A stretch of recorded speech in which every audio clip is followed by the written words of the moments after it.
मंदार पर्वत, जहां की हवाएं भोलेनाथ के होने का आभास कराती, जिसके जिस्म पर शेषनाग के चलने की रेखाएं आज भी मौजूद है। वो पर्वत जो बना समुद्र मंथन की मथनी, वही समुद्र मंथन जिससे निकले अमृत को औरों में बांटकर भोलेनाथ ने विष को अपने कंठ में बसा लिया। तो आइए मंदारनाथ के धाम के कण कण में बसे अपने भोले को तलाशते हैं।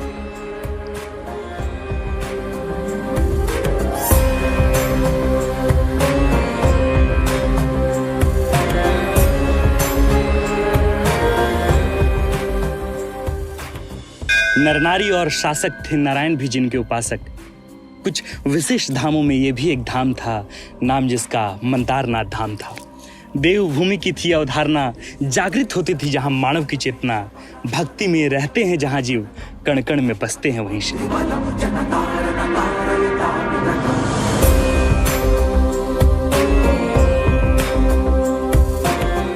तो सृष्टि विनाशक भोलेनाथ महादेव, पार्वती पति महाशिव शंकर, जिन्होंने अमृत के तर विष का पान किया, जी हाँ वही महादेव जिनकी अनंत गाथाओं से सुसज्जित है हमारे धर्म ग्रंथ। और हम जिस पहाड़ी पर बैठे हैं वो पहाड़ी गवाह बना है समुद्र मंथन का। जी हाँ वही समुद्र मंथन जिसने तीनों लोगों को कपा दिया। इस पहाड़ी के किस्से बड़े दिलचस्प हैं, तो चलिए आपको इस पहाड़ी के अब किस्से सुनाते हैं।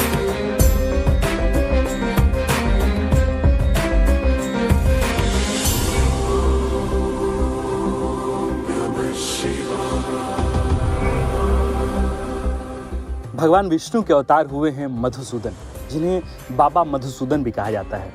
वैसे तो इस पहाड़ी को लेकर ढेर सारी कहानी और किस्से हैं, लेकिन हमने जो कहानियां सुनी हैं हम आपको वही सुनाते हैं।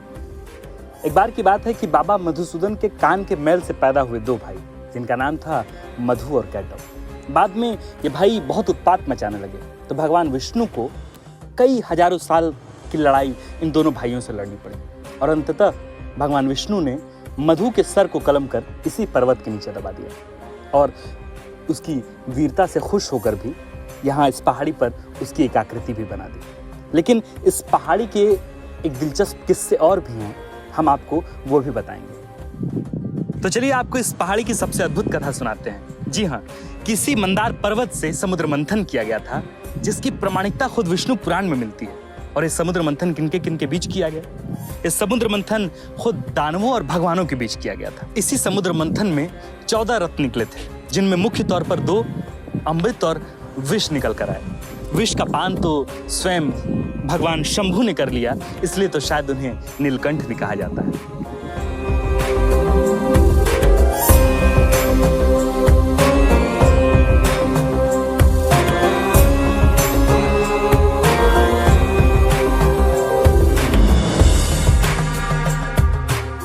तो हम यह मानकर चलते हैं कि मंदार पर्वत और इसकी दैवीय आभा आप तक पहुंच गई होगी।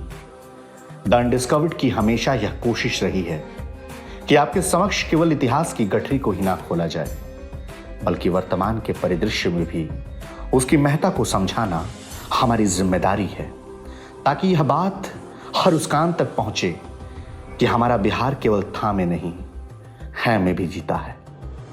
बाकी कुर्सी की पेटी बांध लें, अभी उड़ान बाकी है।